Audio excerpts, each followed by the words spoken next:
Assalamualaikum warahmatullahi wabarakatuh. Halo sobat setia Fakta Kehidupan. Tidak lupa kami sampaikan salam sehat, salam sejahtera. Semoga tercurah segala bentuk kebaikan dan juga kita semua dalam lindungannya. Seperti biasa, kita akan berbagi kisah dari yang unik, menarik sampai bikin nangis. Mari kita simak kisahnya.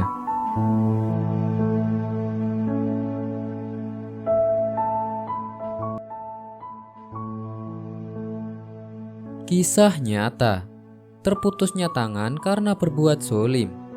Jika ada bisikan dalam pikiran untuk berbuat zolim, segeralah tepis dengan meminta perlindungan kepada Allah Ta'ala.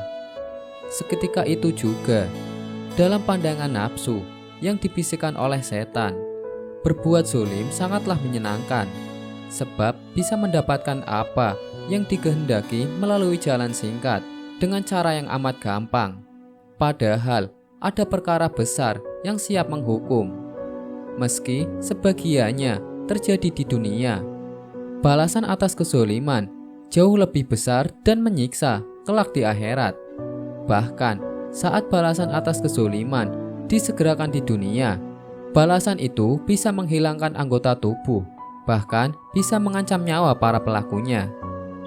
Laki-laki ini tak pernah menyangka, dengan arogan ia mendatangi seorang nelayan yang baru merapat ke tepian laut. Di bibir pantai melaut seharian, hanya sedikit ikan yang berhasil ditangkap. Padahal ia membutuhkan banyak dana untuk anak-anak dan istrinya. Duka nestapa si nelayan bertambah ketika laki-laki arogan itu memaksanya untuk menyerahkan hasil tangkapan hari itu. Sebab tak punya kekuatan, mengelak pun sia-sia. Si laki-laki berhasil merampas jerih payah si nelayan seharian itu. Dengan siulan dan nyanyian ringan, laki-laki sombong pun bergegas menuju pangkalannya. Senang tiada terkira, hanya modal otot dan emosi. Ikan yang didapat dengan perjuangan seharian di bawah terik matahari dan ombang-ambing ombak serta angin bisa berpindah ke tangannya dengan amat mudah. Singkatnya, di tengah jalan, salah satu ikan yang dibawa meloncat menggigit salah satu jarinya. Sakit meski hanya sedikit luka yang ditinggalkan, si laki-laki sombong pun tak menghiraukan.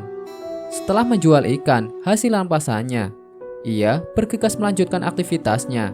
Sial, sakit dari bekas gigitan itu makin menyayat. Perih tiada terkira.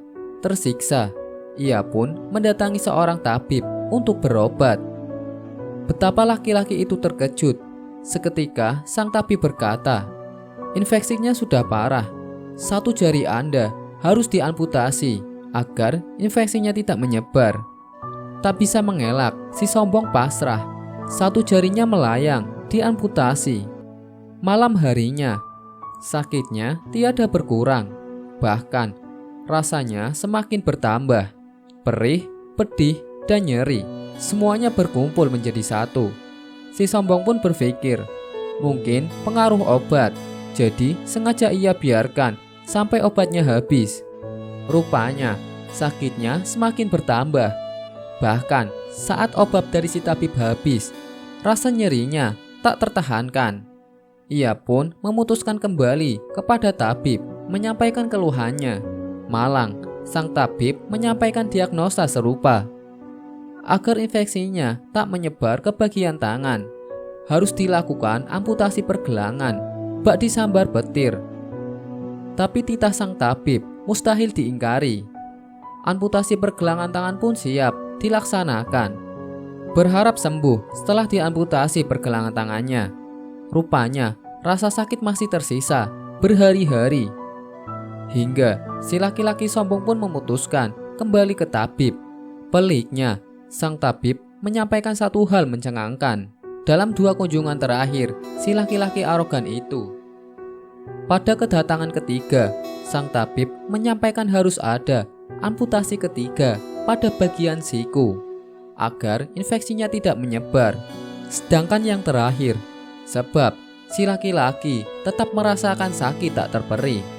Sang tabib pun menyampaikan harus diamputasi di bagian lengan agar infeksinya tidak menyebar ke seluruh tubuh. Dalam kunjungan pamungkas itu pula, sang tabib memberanikan diri untuk menyampaikan pertanyaan.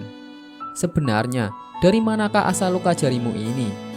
Si laki-laki pun mengisahkan dengan detail soal kesombongannya dan perampasan yang dilakukannya. Mendengar dengan cermat, sang tabib memberi saran, datangi nelayan itu, cari sampai ketemu, mintalah maaf kepadanya. Si laki-laki sombong segera melaksanakan saran sang tabib, berkeliling ke berbagai penjuru kampung dan menyisir bibir pantai untuk menemukan nelayan yang dia zolimi tempo hari. Sepanjang hari, qadarullah, atas berbagai petunjuk, si nelayan ditemukan. Ketika laki-laki tak bertangan mendatanginya, ia pun bingung.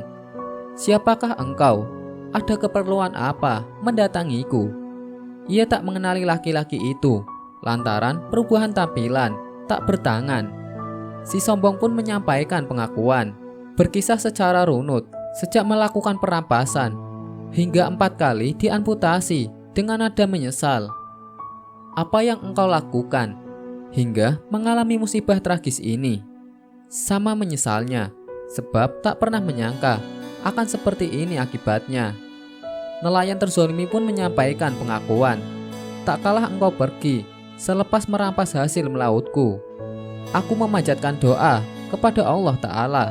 Ya Allah, orang ini telah engkau beri kekuatan atas kelemahanku untuk merampas rezeki yang engkau berikan kepada hamba. Maka perlihatlah kekuasaanmu kepada hamba. Kezaliman yang pernah kita lakukan, kelak akan ada balasannya jika tidak diberikan secara tunai di dunia ini. Bersiaplah untuk menghadapinya di akhirat kelak. Semoga kita dilindungi oleh Allah Ta'ala dari berbuat zolim kepada sesama makhluk hidup di dunia ini. Amin. Wallahu a'lam bishawab.